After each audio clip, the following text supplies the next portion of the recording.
Welcome to Manager Tools. Today's topic, how to turn down a job candidate. Part 2. Here we go. This next piece, Mike, might surprise some people. We do say that you can leave a voicemail. Because there's some urgency, it's perfectly appropriate to leave a voicemail. If you call somebody, hey, Roberto, this is Danny Martin, give me a call. It's surprisingly hard to do that when you know the outcome, but they don't, right? It's really hard to leave that voicemail. And you'll know that the first time you try to leave that voicemail. The way you try to leave that voicemail knowing that it's bad news, it's hard to do that without that this isn't good news coming through in the voicemail. Right. Yeah, they know it. Yeah. Even worse, try exchanging voicemails back and forth with a candidate who's out of the running but doesn't know it yet. You're going to hear increasing anxiety in their messages to you and increasing frustration. And I know for me, the few times when I did it this way and I left voicemails to say, call me, and the person called me back and I was playing phone tag, there was some frustration in my end too. Yeah. And that just usually ends poorly. It does. Now, some people are going to think this is cold or callous. What would you say to those folks? Yeah, I would disagree. I would say since job searches inherently have a sense of urgency, it's the kind thing to do to call the person as soon as possible. And there is a bit of sting, with saying no. And that sting justifies the humanity of the call. But certainly it's not the cold urgency of a text or an email. Yeah. Or other media that we've referred to. Yeah. Okay. A voicemail is going to sound obviously a little bit different. So what would a voicemail sound like that you'd be comfortable with? Okay. So here's an example. Hi, Patricia. This is Danny Martin calling to let you know that we won't be making you an offer. I know that's hard to hear in a voicemail, but I thought it was better to give you the information quickly rather than risk playing phone tag or sending an email. You have a lot to offer, and unfortunately, you're just not a fit for us right now. I wish you all the best in your search. I like that. Now, interesting enough, you didn't leave a phone number, which is kind of common when you're leaving a voicemail. Right. And I didn't also say, hey, give me a call back. If you don't leave a phone number or you don't request or suggest that they call you back, then there's an assumption that you don't need or want a call back. And personally, for me, that was usually my preference. We're going to talk next about offering feedback. That was something that I was not as good at, and so I tended to avoid it, rightly or wrongly.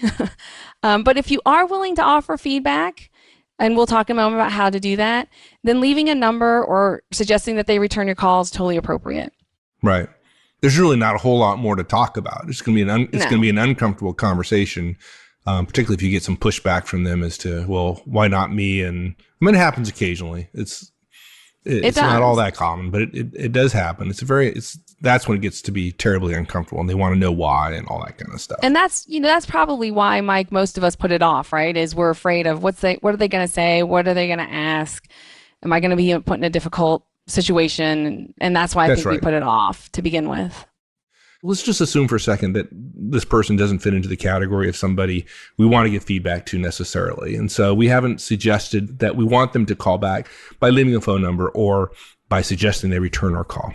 But they call back anyways, right? So we don't want to have this uncomfortable conversation. So how do we handle it? We didn't really want them to call us back. They called us back. What do you do, Danny?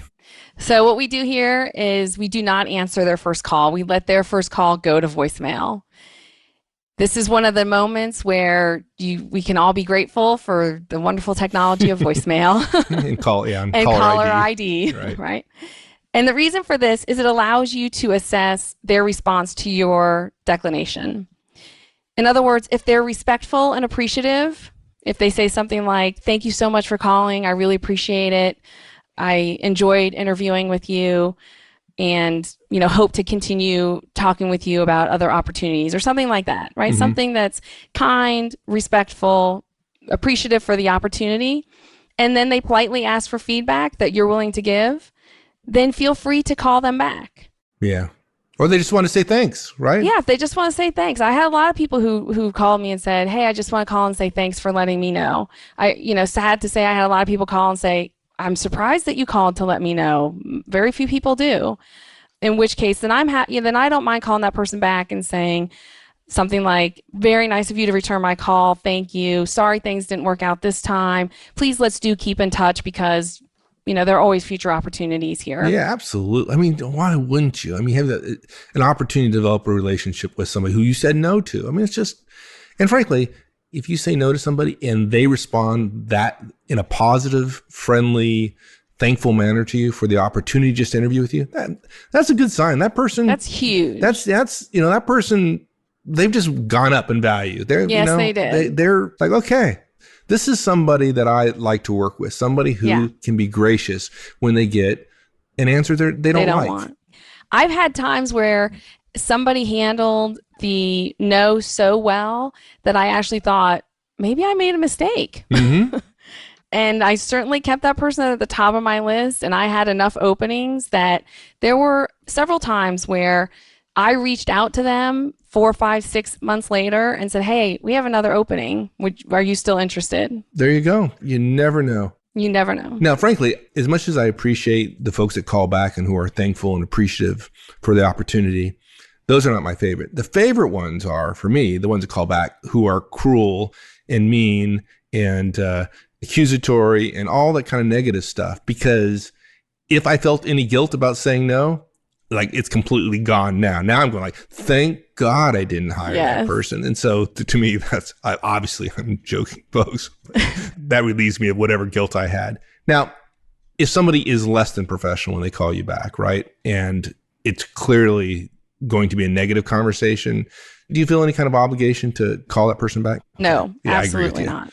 I absolutely feel no obligation. And I'm with you, Mike. And when those instances have happened to me, it's kind of like put a little check in the I made the right decision box. And it's always good to have more data to back up your decision. Yeah, absolutely. And know that the person is not on the list for any future opportunities. That's right. If you thought they might be.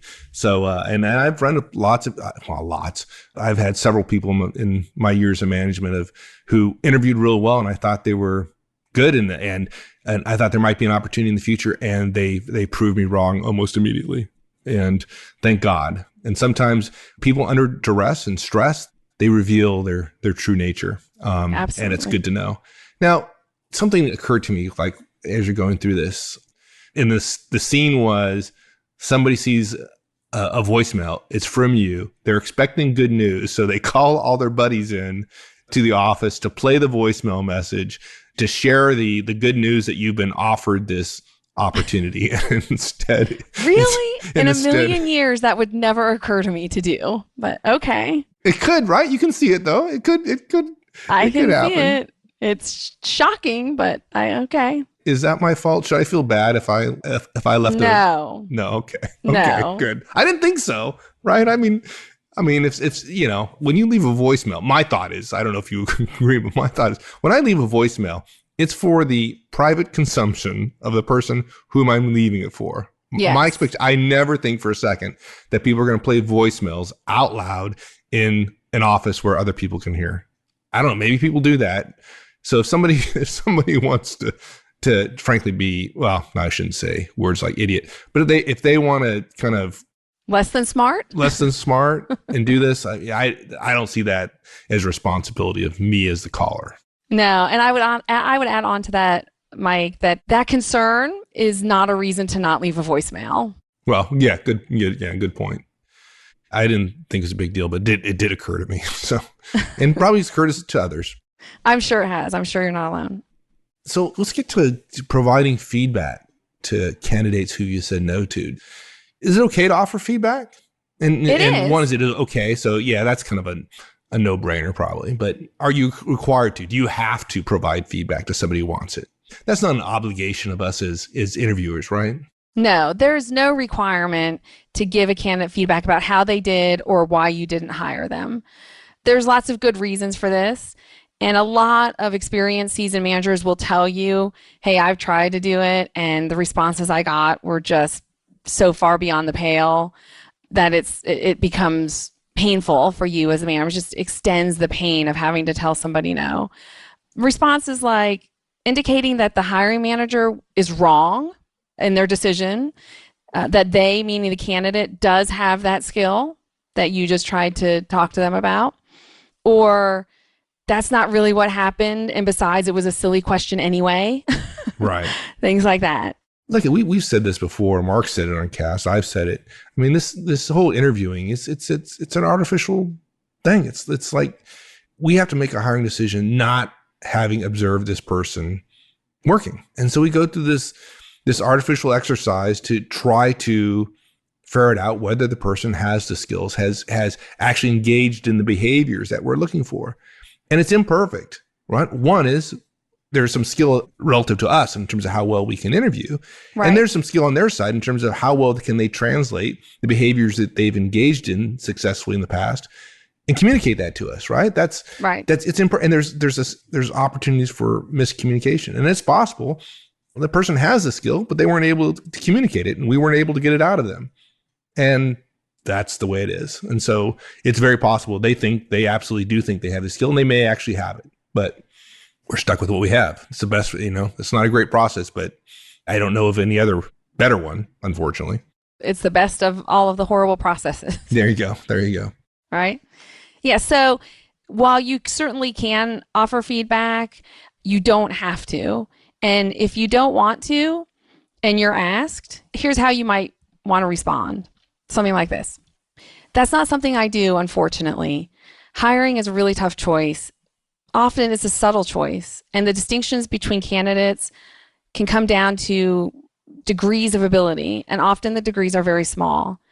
It's not as simple as one person is good and the other person is not. And so I found that communicating well about those distinctions is virtually impossible. Like I said, you have a lot to offer, and we just don't see a fit right now. Right. Generally to that, they'll be stunned, right? You'll just get silence back. Yes. Okay, so folks, this is one of those cases where it happens, right? And you just have to be prepared for it. And there is nothing wrong. Matter of fact, I would recommend you take what Danny said and you just memorize it.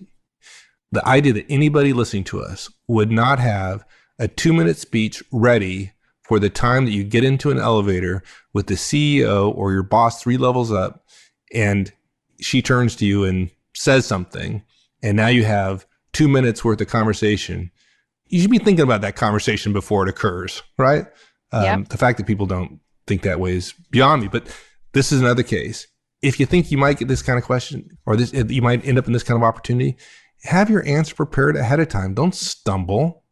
I think yours was a great one. Just memorize that. That'd be a good place to start. Practice it. Practice saying it a couple of times. It'll sound much more relaxed to you if you've said it a couple of times before and natural to your own ear. And you'll be more confident in delivering it because you've said it out loud a couple of times. I'm going to write a book, and it's called like the 130-second speeches for every manager to memorize. And then you just go through your entire management life just pulling from that 100 rote responses. Any question somebody asks you, you have 100. You're like a politician.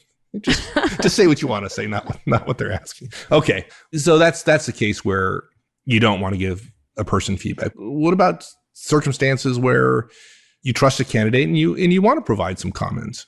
Yeah, I can think of several times where, I had somebody who was really close to being above the line, and again, I thought in a year or two, maybe, or in a future organization that I'm going to be working for, because I may not be here in this organization 10 years from now, or just, this is somebody that I want to maintain a relationship with.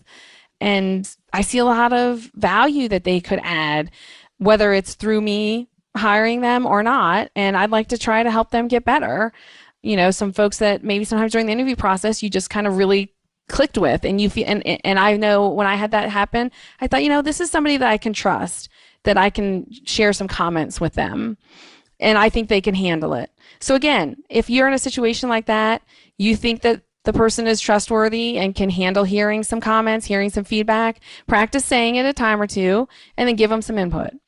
And if you're looking for specific guidance on how to deliver that feedback, if you decide to give it, the best guidance we have is in our podcast called You Did Not Demonstrate.